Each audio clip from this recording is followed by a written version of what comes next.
talking before we got started, I had this conversation with Robert Sapolsky, and it was really, really profound. I mean, I know that he's a brilliant guy, and this new book of his is about sort of free will and determinism, which has got an upper bound on how interesting that is for me. But he gave this quote to Andrew Huberman where he said, dopamine is not about the pursuit of happiness. It is about the happiness of pursuit. Mm-hmm. Right. That's definitely right. And I haven't been able to stop seeing this everywhere. So Morgan Housel, a friend, told me this great story. He is an investor. He's got a fund. He's an author. He's got a family. He's got all of these things. Yeah. They plan to go away on holiday. And they've been planning it for a long time. And with the kids and the wife and him and all of his businesses, it was an arduous thing to go through to get themselves out there. And finally, they get there after the journey and the plane and the children and the crying and all of the rest of it. And he walks out on the balcony on the first night of this holiday that they've planned for forever. And his first thought to himself was, wouldn't it be great if we came back here next year? It would be so great if we could come back here next year. So literally during the supposed enjoyment of the destination, he was already thinking about the journey. And, you know, it's not the journey, it's not the destination, it's the journey is kind of trite, but it puts a new perspective on it. That there is no destination. Each destination is simply the beginning of the next journey. And I haven't not been able to see it. I see it everywhere. I see it everywhere in my own life. Well, there's technically two different forms of reward. There's consummatory reward. And so that's the reward. That's what an orgasm is. It's consummatory reward. It brings the behavioral and perceptual sequence to a halt. It ends it, right? At the climax, it ends it. But then it's over. That journey is over, right? Then there's the dopaminergic reward that Sapolsky was talking about. And dopaminergic reward is evidence of advancement towards a goal, right? Okay, so there's a corollary to that. Well, how do you become optimally engaged? Because dopamine facilitates engagement and focus, which is why drugs like amphetamines can be used for kids who are attention deficit disordered. You tap up the dopamine response, they lock on, right? Okay, so they're locking on to a goal-directed pursuit. The problem with amphetamines is that they can lock you on so hard you can't get out of the frame. So like kids on amphetamines will obsess, for example, about cleaning up their closet. They can't switch to the next activity. Okay, dopaminergic reward is reward that's accrued in relationship to a goal. Okay, so what's an implication of that? Well, pursue the highest possible goal. Well, why? Because the kick from advancement is higher. Now, you have to balance that. It can't be, you have to advance, right? Because imagine the reward's got two components. Number one is you're moving towards something valuable. Okay, so you want it to be as valuable as possible. Okay, but you have to be moving. So it can't be so valuable that it's out of your reach. You're going to walk to the moon. I'm not going to be able to see every single increment that I make. Yes. You want to get to the moon. That's right. You can't walk there. So it's a bad plan. You need something extremely valuable that you can move towards. Okay, so part of the reason that you establish a relationship with God, let's say, is because that's what sets the upper bound to your vision. It's like, I want things to be the best they could be. That's a vision of paradise. Well, that has to be fractionated into, your proximal decisions, but lurking behind that should be this continual movement towards, what would you say, a heaven that recedes as you approach it. That's the proper vision of heaven. A heaven is a place that's perfect and getting better, both at the same time. That's what music shows you, because a great piece of music is perfect, but it's just getting better as it unfolds. And you need that. This is part of the problem with a static utopian vision, something Dostoevsky criticized. If you gave people nothing but consummatory reward, he famously says, so that they can do nothing but sit in tubs of hot water, eat cake, and busy themselves with the continuation of the species.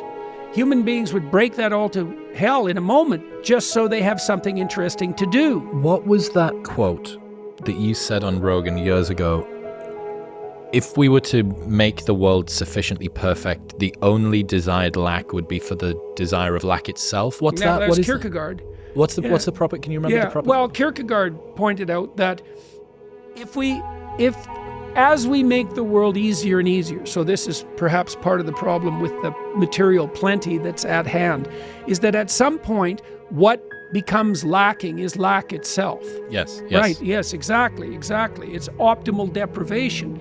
And if everything is delivered to you on a platter, it's like, what the hell are you even doing there? This happens in the story of Abraham. So Abraham, who's the father of nations, right? So Abraham gets it right. He has everything at the beginning of the story.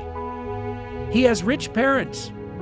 He's got nothing that he has to do. He's like 70 when the story opens. He's been taken care of hand and foot his whole life. And the voice of God comes to him. It says, I'm the God of your ancestors, telling you, get out of your zone of comfort. Get out into the world. And Abraham's pretty old by this point. But for whatever reason, he decides that he's going to forego the comfort for the adventure. And then as Abraham progresses, he makes the requisite sacrifices, each becoming more difficult as he decides that he's going to forego the comfort for the adventure. And then as Abraham progresses, he makes the requisite sacrifices, each becoming more difficult as he ascends. And he adopts this pattern of relationship with the God that calls him to adventure that literally makes him the father of nations. And so you can even think about that biologically if you want. You might as well. People like Dawkins think reproduction is sex. And that's why he can talk, for example, about the selfish gene making itself manifest in sex. Reproduction isn't sex. Sex is a necessary but insufficient precondition for reproduction. Abraham adopts a mode of being, a sacrificial mode of being, that establishes the optimal environment for his sons, who then establish the optimal environment for their sons, and their sons, and their sons. So you can imagine that what Abraham is doing, this is what the story means, is he's adopting a mode of behavior that works best, all things considered, across multiple generations. And he sacrifices everything to that. It's this incredibly expansive vision. Given that we're in a world which is comfortable and we have created buildings in which there are heavy things that you pick up and put down in the same place because it's simply so rare that you have to pick up heavy things, right? Right. The We have proliferation, speed bumps on our roads for the same reason. proliferation of ice baths and sauna and even reading to some extent, reading difficult things. Where should people go given that they are in a world which is more comfortable than ever before? Where should they go to encourage them to find difficult things? Truth. Truth is what's optimally difficult. The truth is optimally difficult. It's a really wonderful thing to know. The truth is adventure. There's no distinction. Partly because if you're going to just say what you believe to be true, you have to let go of the consequences. You can't predict the consequences. Well, there's no difference between not being able to predict the consequences and having an adventure. They're the same thing, right? Because so if you knew the what's gonna consequences, happen. it wouldn't be an adventure. It's not an adventure if the consequences are foregone. The same as it's no sacrifice or courage if there's no risk. Right. It's exactly the same. And so it's a wonderful thing to know that optimized adventure is to be had in the truth. Think in every given situation. So Christ says in the Sermon on the Mount that to orient yourself properly, and it's often viewed as this hippie paean, take no thought of the morrow will take care of itself. God takes care of the sparrows, he'll certainly take care of you. It's like a hippie wet dream. That isn't the core of the message. The core of the message is very straightforward. Christ says, aim up to the highest thing you can possibly imagine. So that's the relationship with God. You put what's at the pinnacle, properly at the pinnacle, and you aim at that. And then you concentrate that, and it's that, and treating other people like you would like to be treated yourself. That sets the moral frame. Then you attend to the day and the cares of the day. It's like once you've established the proper moral frame, you pay attention to the day and you live in truth. And that moves you towards that destination. You have to have the orientation right. You have to be aiming up. But then it's just a matter of what would you say? Abiding by the truth. That's the logos that sets people free. And that's right. Doing it properly, right? There was one of the other rules that didn't make it into your book. Nothing well done is insignificant. Right. Yeah, well, you accrue. So Christ tells his followers in the Gospels to store up treasure in heaven, not in the places that moths can eat and rust can destroy. Well, what is that?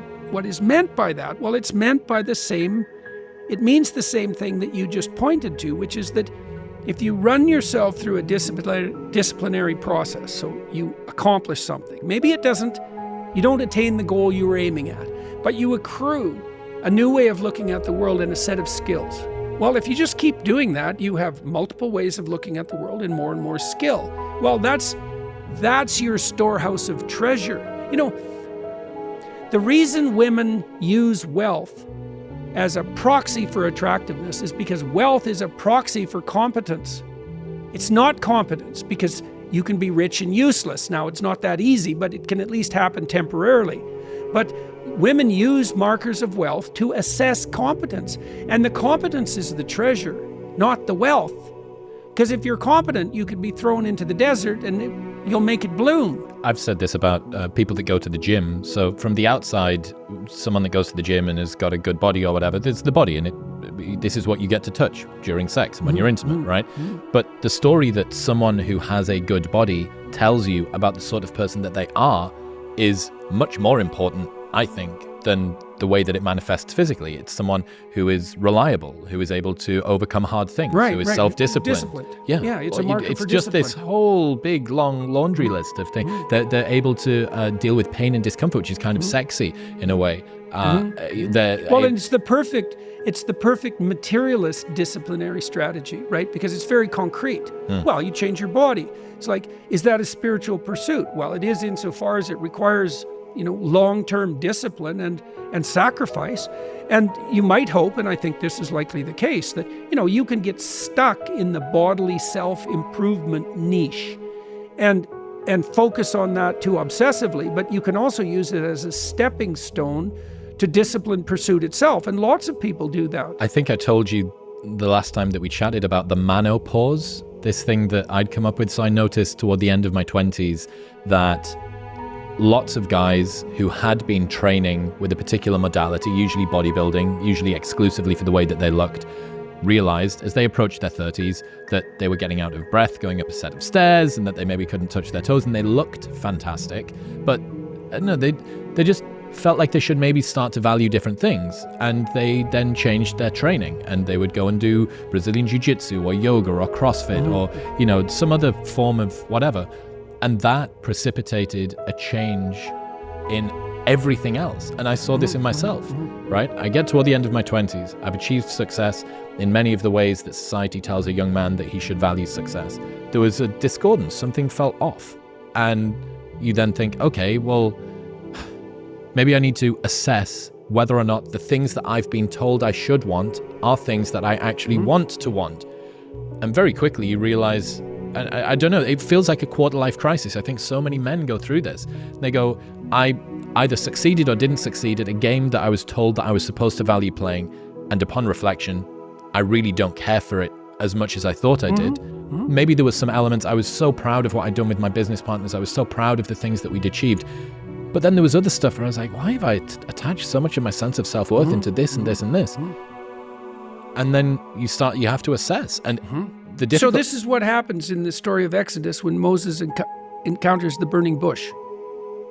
So he's just going about his business as a shepherd, and he's doing all right. He's got 2 wives. He likes his father-in-law. He's well regarded in this new country that he's in. He's left Egypt, where there's a price on his head, essentially, for killing an Egyptian who was tormenting one of the Hebrews.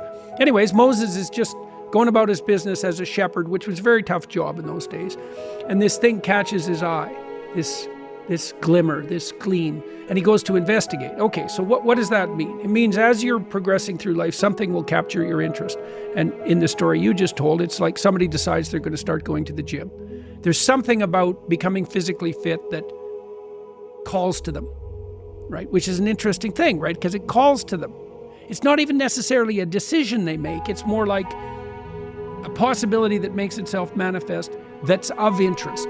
So they decide to pursue it. So they look into it more deeply. Well, so Moses approaches the burning bush, and he gets closer and closer, right? And a bush is a symbol of life, right? Like it's a tree of life. And a tree of life that's on fire is being, that's the life, the tree, and becoming, that's the fire, the transformation. So a burning bush is a symbol of being and becoming as such. Now it's something that beckons. Okay, so now you pursue your physical fitness because it's called to you. And you concentrate more and more on it, you get more and more disciplined. But as you get more and more disciplined, you start to transform, right? And so your vision starts to change. Now, what happens to Moses is that as he gets closer and closer to the burning bush, he starts to realize that he's on sacred ground. So he's going deeper. The investigation is taking him deeper. So he takes off his shoes and continues to approach. He's still going down the same trail, right, pursuing this thing. And then the voice of God itself speaks to him from the midst of the burning bush. And that's what turns him into a leader. And so what does the story mean? It means that as you walk through life in your normal mode, things will call to you. And if you pursue them, they will take you deep. It doesn't really matter what it is that calls. What matters is that you pursue it, and you pursue it to the depths. And as you pursue it to the depths, you will become transformed. And if you do that without reservation, that will turn you into the person who frees the slaves and opposes the tyrants. And that is how it works. That's the call. And that can happen in any direction, virtually any direction. You just have to pursue it with sufficient faith, right?